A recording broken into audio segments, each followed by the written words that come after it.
नमस्कार, उत्तराखंड की खबरों में आपका स्वागत है। मैं हूं आपके साथ शैलजा त्यागी। तो सीएम धामी बीते दिनों नैनीताल दौरे पर रहे। इस दौरान सीएम धामी ने प्रतिभा सम्मान समारोह कार्यक्रम में शिरकत की। इस कार्यक्रम में एक बार फिर से सीएम धामी ने देहरादून में चल रहे UKSSC पेपर लीक प्रोटेस्ट को लेकर बयान दिया। सीएम धामी ने कहा कि पिछले कुछ दिनों से नकल माफिया पेपर लीक का षड्यंत्र रचकर नौजवानों को बरगलाने की नाकाम कोशिशें कर रही हैं। साथ ही सीएम धामी ने कहा कि इन नकल माफियाओं की दाल उत्तराखंड में नहीं गलने वाली। आगे उन्होंने कहा कि हमारी सरकार ने नकल माफिया पर नकेल कसने के लिए प्रदेश में देश का सबसे मजबूत नकल विरोधी कानून लागू किया है।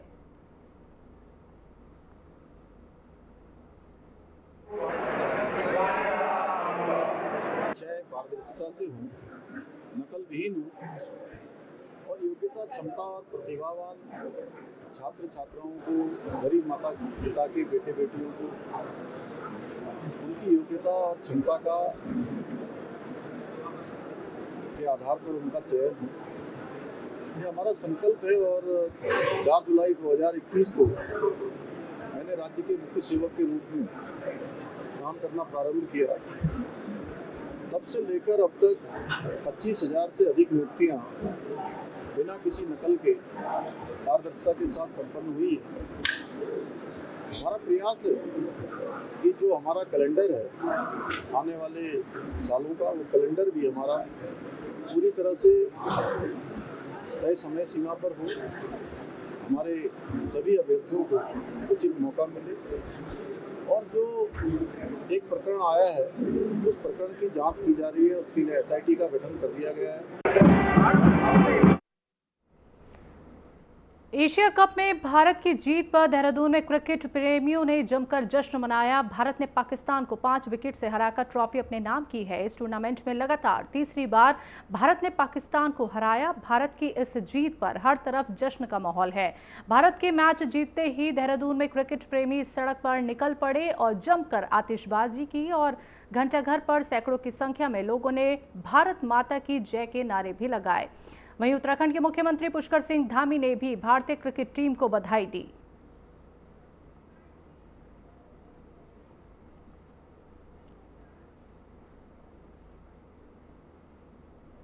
हाल ही में हुए छात्र संघ चुनावों में ABVP को मिली भारी जीत पर उत्तराखंड के मुख्यमंत्री पुष्कर सिंह धामी ने अपनी प्रतिक्रिया दी है। उन्होंने ABVP को जीत की बधाई देते हुए कहा कि ये केवल एक चुनावी जीत नहीं बल्कि राष्ट्रवादी विचारधारा की भी जीत है। सीएम धामी ने कहा कि ABVP ने न केवल छात्र हितों के लिए काम किया है बल्कि राष्ट्रवाद की भावना को भी मजबूती से आगे बढ़ाया है। हम उनके विचारों को हमेशा आगे बढ़ाएंगे, उनका समर्थन करते आएंगे।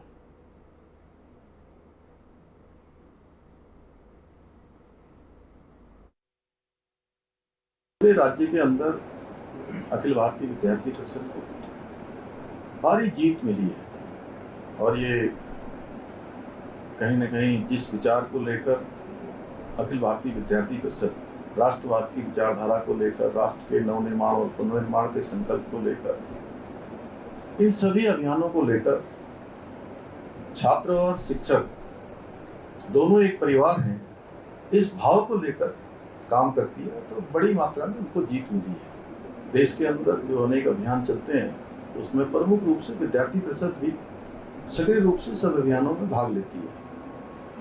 तो बड़ी जीत उनको मिली है, विचार को मिली है। उनके द्वारा जो छात्रों के बीच में विश्वास अर्जित किया गया है उसको छात्रों ने। बीजेपी प्रदेश कार्यालय में आयोजित प्रेस वार्ता के दौरान मुख्यमंत्री पुष्कर सिंह धामी ने अधीनस्थ सेवा चयन आयोग की स्नातक स्तरीय परीक्षा में पेपर लीक प्रकरण को लेकर बड़ी बात कही। उन्होंने स्पष्ट किया कि इस मामले में शामिल कोई भी आरोपी बख्शा नहीं जाएगा और सरकार पूरी सख्ती से कार्रवाई करेगी। मुख्यमंत्री ने बताया कि इस मामले की जांच के लिए SIT गठित की गई है जो ये पता लगाएगी कि पेपर लीक कैसे हुआ और वो किन किन लोगों तक पहुंचा। उन्होंने ये भी कहा कि राज्य में 80,000 से ज्यादा छात्रों ने परीक्षा दी और एक व्यक्ति ने सिर्फ अपने फायदे के लिए पूरे सिस्टम के साथ खिलवाड़ किया है। देखिए, जब SIT की एक जांच चल रही है और हमें किसी भी जांच से कोई परहेज नहीं है। छात्रों के हित में हमें जो भी जांच करवानी पड़ेगी हम कर देंगे। अगर छात्र CBI चाहेंगे तो छात्रों के लिए हम CBI भी कर देंगे। लेकिन अगर SIT जांच कर रही है, सीबीआई में जाने से पहले एसआईटी भी जांच कर रही है, तो राज्य की एजेंसी जांच कर रही है, वहाँ से भी यही पूछा जाता है कि भाई वो पूछें उन्होंने कितना काम किया है, कितना नहीं किया है। हमको किसी जांच से, छात्रों के हित में हमें किसी भी जांच से आपत्ति नहीं है, हम सब जांच करवाने के लिए तैयार हैं। जो जिसमें छात्रों का हित होने वाला है, छात्रों को जिसमें निष्पक्षता सुनिश्चित होने वाली है, हमने पहले भी यही किया, हम आगे भी यही करेंगे। नेगी जी थोड़ा पीछे। हमारा ये अभियान है। बीजेपी प्रदेश पार्टी मुख्यालय में आयोजित एक कार्यक्रम में सीएम पुष्कर सिंह धामी ने आत्मनिर्भर भारत अभियान का प्रदेश में आगाज किया है। इस अवसर पर उन्होंने अभियान के लोगो और स्लोगन हर घर स्वदेशी, घर घर स्वदेशी को लॉन्च किया। कार्यक्रम के दौरान मीडिया से रूबरू होते हुए उन्होंने इस अभियान को विकसित भारत निर्माण में महत्वपूर्ण माध्यम बताया। साथ ही कहा, स्वदेशी केवल एक नारा नहीं बल्कि आत्मनिर्भर और विकसित भारत की नींव है। ये प्राचीन काल से सनातन संस्कृति की हमारी जीवन पद्धति है। स्वदेशी का संकल्प हमारे किसानों, कारीगरों, छोटे व्यापारियों और उद्यमियों के लिए बनाया गया है, जिसके प्रति हमारा सम्मान है।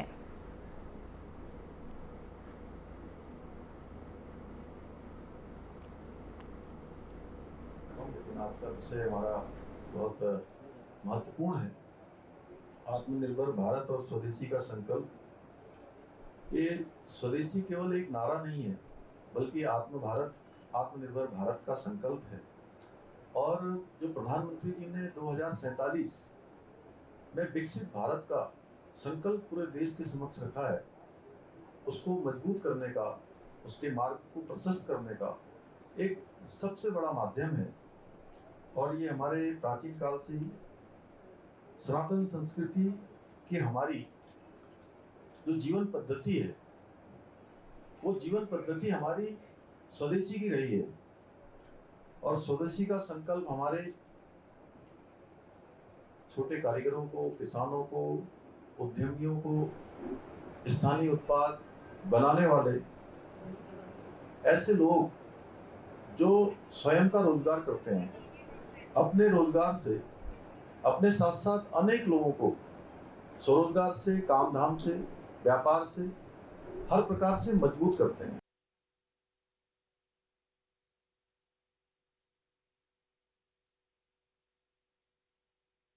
ऋषिकेश के 4 धाम टूरिस्ट कैंप में सेवा पखवाड़ा 2025 के तहत प्रधानमंत्री नरेंद्र मोदी के जीवन, त्याग, समर्पण और जन कल्याणकारी कार्यों पर आधारित विशेष प्रदर्शनी का आयोजन किया गया। बीजेपी के वरिष्ठ नेता और बूथ अध्यक्ष राम सिंह पवार ने फीता काट कर कार्यक्रम का शुभारंभ किया। इस अवसर पर जिलाध्यक्ष राजेंद्र तड़ियाल ने कहा कि प्रधानमंत्री मोदी का जीवन और उनके आदर्श हर नागरिक के लिए प्रेरणा स्रोत हैं और उनकी योजनाएं समाज के हर वर्ग तक लाभ पहुंचाती है। वहीं मेयर शंभू पासवान ने कहा कि ये प्रदर्शनी युवाओं और नागरिकों को प्रधानमंत्री के व्यक्तित्व के साथ साथ कार्यों को समझने का एक अनूठा अवसर देती है। तो फिलहाल ये प्रदर्शनी 2 अक्टूबर तक सभी नागरिकों के लिए खुली रहेगी।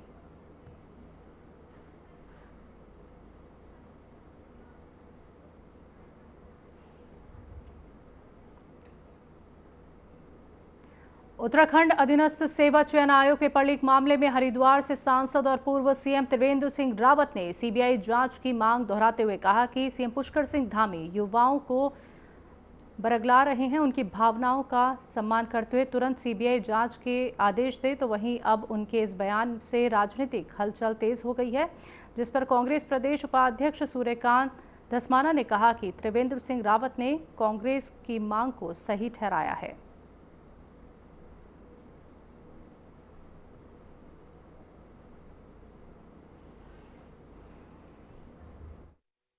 सीबीआई जांच होती है तो कोई बुराई नहीं है। मुझे तो लगता है कि मुख्यमंत्री जी को इन सब बालकों को आश्वासन देना चाहिए कि हम सीबीआई जांच इसमें कराएंगे। मैं समझता हूं कि जब ये भावना, एक फीलिंग आज हर जगह जगह, हर जिलों में, मुख्य केंद्रों पर आज जिस तरह की युवाओं में गुस्सा है, मैं कहूँगा, या जिस तरह से वो आक्रोशित हैं, तो सीबीआई जांच कराने में कोई दिक्कत नहीं होना चाहिए। देखिए, मैंने देखा है त्रिवेंद्र सिंह जी का बयान और मुझे खुशी है कि कांग्रेस पार्टी पहले दिन से जिस मांग को कर रही है, कांग्रेस पार्टी ने पहले दिन, जिस दिन पेपर लीक हुआ था और ये बात प्रकाश में आई थी, तो हमने, हमारे प्रदेश अध्यक्ष जी ने, हमारे नेता विपक्ष ने, पूरी कांग्रेस पार्टी ने एक सुर में एक मांग करी थी कि इस पूरे प्रकरण की जांच हाई कोर्ट के सिटिंग जज की निगरानी में सीबीआई से होनी चाहिए। मुझे खुशी है कि अब भारतीय जनता पार्टी के सीनियर लीडर्स भी, त्रिवेंद्र सिंह रावत पूर्व मुख्यमंत्री रहे, त्रिवेंद्र सिंह रावत जी सांसद है इस समय भारतीय जनता पार्टी के हरिद्वार से, उन्होंने भी कांग्रेस की मांग को दोहराया है।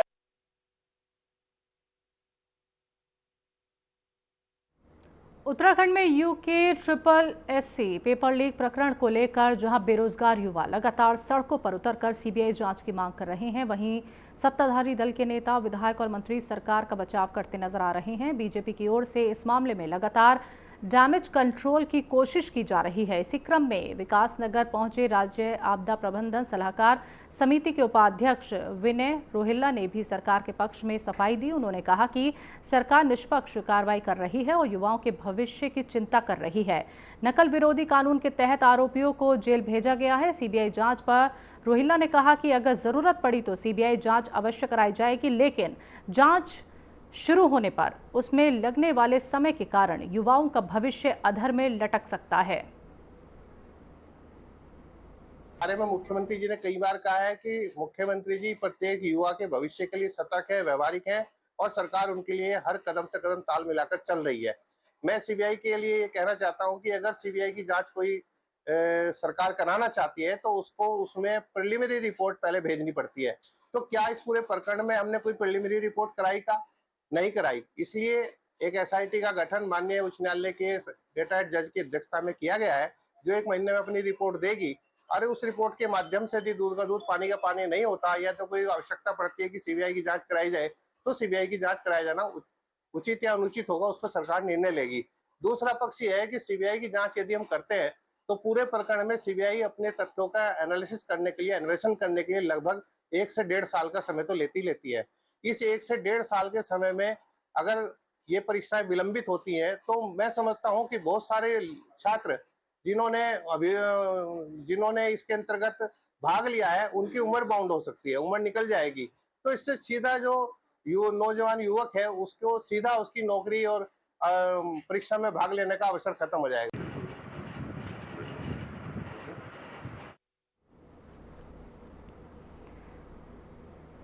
बीजेपी संगठन में प्रदेश मंत्री बनने के बाद गौरव पांडे पहली बार अल्मोड़ा पहुंचे, जहां कार्यकर्ताओं ने उनका जोरदार स्वागत किया। इस दौरान प्रदेश महामंत्री गौरव पांडे ने कहा कि शीर्ष नेतृत्व ने उन्हें बड़ी जिम्मेदारी सौंपी है।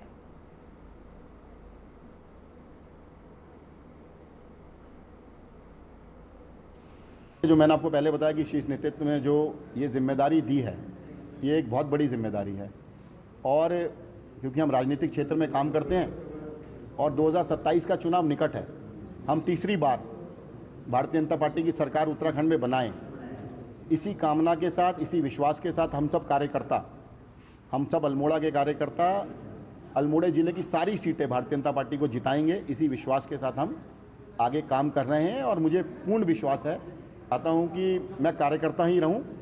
पार्टी का जो आदेश होगा, मैंने पहले भी उसे माना है, आगे भी जो पार्टी का आदेश होगा मैं उसे मानूंगा। दावेदारी ठोकी जाएगी आपकी तरफ से? हमारे संगठन में दावेदारी नहीं की जाती, हम कार्यकर्ता काम करते हैं और संगठन के जो हमारे शीर्ष नेतृत्व है उन्हें लगता है कि ये कार्यकर्ता चुनाव लड़ने लायक है। मुख्यमंत्री धामी से मिले आश्वासन के बाद भी युवाओं का आंदोलन लगातार जारी है। पेपर लीक मामले में सीबीआई जांच की मांग कर रहे युवाओं को लेकर केदारनाथ विधायक आशा नौटियाल ने बड़ा बयान दिया है। विधायक का कहना है कि कुछ लोग राजनीतिक एजेंडा सेट करने के लिए युवाओं का सहारा ले रहे हैं। व्हाट्सएप करूं आपको? देखिए, जिस मामले को कुछ लोग एक राजनीतिक प्रोपगेंडा बना करके उत्तराखंड की छवि को खराब करने का, यहाँ की छवि को धूमिल करने का काम कर रहे हैं और अपनी राजनीतिक रोटियां सेकने का काम कर रहे हैं। मैं समझती हूँ कि जिसको वो पेपर लीक कहा जा रहा है, जिसको वो मुझे ऐसे लगता है कि उसमें ऐसे कोई भी मामला नहीं है। वो किसी एक व्यक्ति द्वारा इस तरह की जो घटना की गई थी उसमें एसआईटी जांच की गई है, दोषियों के खिलाफ कार्रवाई हो रही है, कुछ के खिलाफ की गई है और जो भी छात्रों ने हमारे माननीय मुख्यमंत्री जी से जाके मिल के बातचीत की थी। उस पर उन्होंने कहा कि आप जिस तरह की भी चाहते हो हम उस पर जांच कराएंगे। UKSSC परीक्षा पेपर लीक होने के बाद उत्तराखंड प्रदेश के कई जनपदों में युवा प्रदर्शन कर रहे हैं। पेपर लीक होने के बाद कई अधिकारियों पर भी गाज गिरी है, तो वहीं पेपर लीक मामले के आरोपियों को भी पुलिस हिरासत में लेकर पूछताछ करने में जुटी है।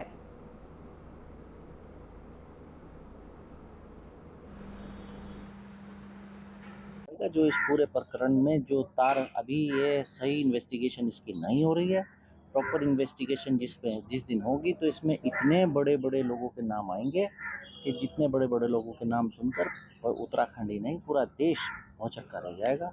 तो हमारी मांग है कि इसमें प्रॉपर इन्वेस्टिगेशन हो और आइंदा आने वाले वक्त में कब सरकार सुनिश्चित करे कि कोई पेपर लीक नहीं होगा, कोई नकल नहीं होगी। सबसे बड़ा पाप है ये दुनिया का, और इससे बड़ा पाप हो नहीं सकता कि बच्चों के भविष्यों के साथ खेलना और उन बच्चों की तरफ निगाह उठाकर देखिए जो बच्चे सालों साल परीक्षा की तैयारी करते हैं और परीक्षा की तैयारी करने के बाद उन्हें पता चलता है कि या तो पेपर पोस्टपोन हो रहा है, पोस्टपोन होते होते जब वो पेपर होता है तो वो लीक हो गया। बच्चों की उम्रें निकली जा रही हैं, माँ बाप के खर्चे बढ़ रहे हैं, और आज ये चीज़ इस वजह से भारतीय जनता पार्टी की सरकार में आपको देखने को मिल रही है क्योंकि राहुल जी ने आपके सामने पूरे देश के सामने प्रेजेंटेशन दिया कि जो वोट चोर सरकार है, जो वोट चोरी से बनी हुई सरकार है, वो किसी के भावनाओं की, किसी के जज्बात की,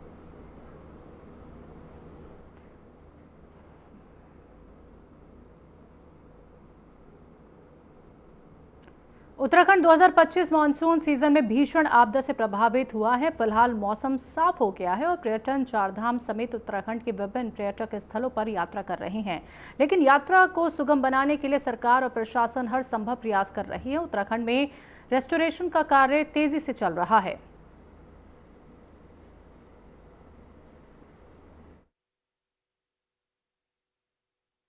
अभी स्थिति सब जगह सामान्य है।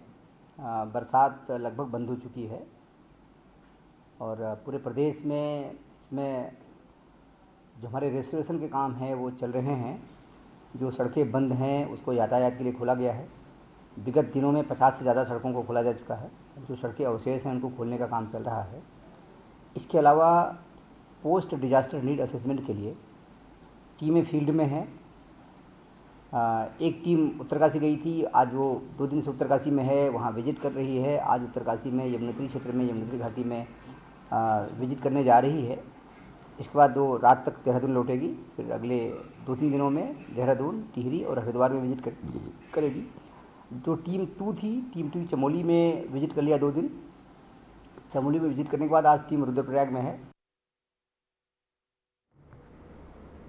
उत्तर प्रदेश के साथ ही देश के कई राज्यों में आई लव मोहम्मद का विवाद काफी तूल पकड़ गया है। न सिर्फ उत्तर प्रदेश बल्कि उत्तराखंड, तेलंगाना, गुजरात, महाराष्ट्र सहित कई राज्यों में मुस्लिम समुदाय के लोगों ने आई लव मोहम्मद के पोस्टर लेकर सड़कों पर उतरकर प्रदर्शन किया।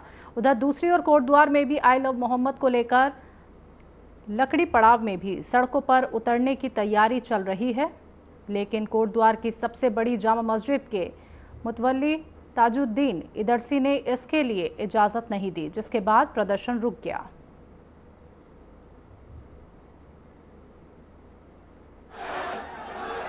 मोहम्मद का जो जुलूस निकाले जा रहे हैं, इसमें कुछ लोगों ने सोशल मीडिया को देख करके यहाँ पे बात रखी थी।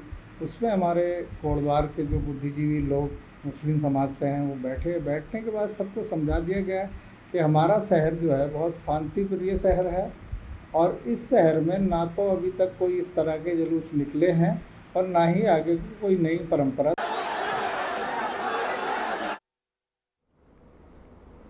उत्तराखंड में कांग्रेस का संगठन सृजन अभियान अंतिम दौर पर चल रहा है। ऐसे में जिले में गए पर्यवेक्षक भी कार्यकर्ताओं से बातचीत कर अपनी रिपोर्ट को तकरीबन तैयार कर चुके हैं। इसी को लेकर टिहरी जिले के AICC द्वारा नियुक्त पर्यवेक्षक कुलदीप राठौर ने मीडिया से बात करते हुए कहा कि हमारे द्वारा प्रत्येक कार्यकर्ता से बात की गई है, जिसके आधार पर हमारी रिपोर्ट तकरीबन बनकर तैयार हो चुकी है। भारतीय कांग्रेस कमेटी ने निर्णय लिया कि जो भी पार्टी में नियुक्तियां होगी, खासकर जिला कांग्रेस के अध्यक्ष की, उसमें पार्टी के कार्यकर्ताओं की राय को जानने का प्रयास होगा। इसी के तहत पूरे देश में जो है संगठन सृजन अभियान के तहत जिला कांग्रेस कमेटी के अध्यक्षों की नियुक्ति की प्रक्रिया जो है चल रही है। अभी लगभग 4-5 राज्यों में ये हो गई है और उत्तराखंड में भी मुझे लगता है कि अंतिम चरण में, और इसका बहुत महत्व है। पार्टी ने जो वरिष्ठ नेता है कांग्रेस पार्टी के, उन्हें जिम्मेवारी सौंपी है और मुझे भी यहाँ टिहरी गढ़वाल ज़िले में जाने का मौका मिला, तो हमने सभी पार्टी के वरिष्ठ नेताओं से, पार्टी के सभी पदाधिकारियों से और पार्टी के कार्यकर्ताओं से बात की है और जो भी आउटकम है उसे हम पार्टी आला कमान को अवगत कराएंगे और बहुत जल्दी ही जिला। कांग्रेस प्रदेश प्रवक्ता नवीन जोशी ने बीजेपी सरकार पर हमला बोला। इस दौरान उन्होंने कहा कि बीजेपी शहीदों के सम्मान में सिर्फ घोषणाएं करती है, लेकिन उन्हें पूरा करने की दिशा में कोई ठोस कदम नहीं उठाती।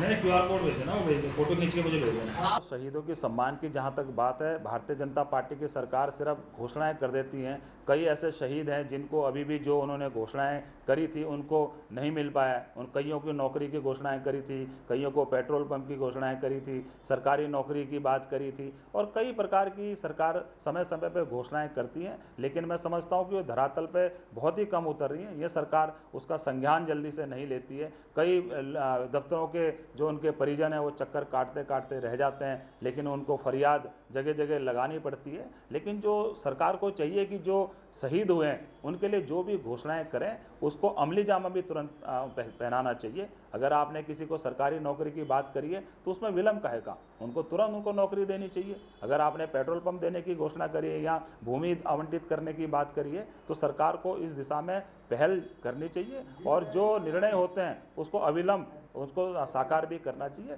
जिससे उनके परिजन जो है दर दर भटकने को मजबूर।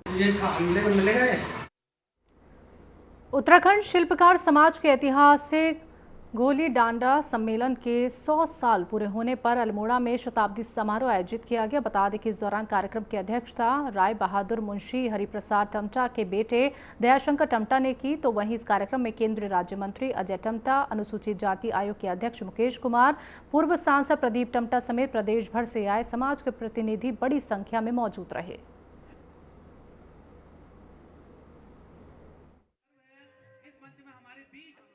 आज से 100 बरस पहले 24-25 को अल्मोड़ा के डोली नाला क्षेत्र में जब हम अपनी आज़ादी के लिए लड़ाई लड़ रहे थे तो उत्तराखंड के शिल्पकार अपनी आज़ादी के लिए, माना होने की आज़ादी के लिए लड़े थे। और उस समय 2 महामानव हुए थे, हरिप्रसाद टमटा जी और खुशी राम जी।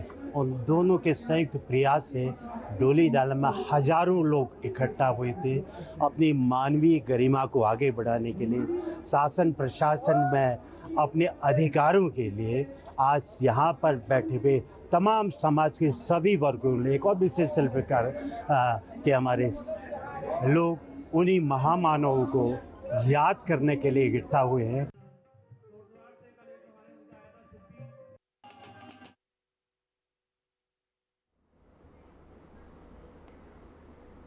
उत्तराखंड की खबरों में अभी के लिए इतना ही। मुझे दीजिए इजाजत। नमस्कार।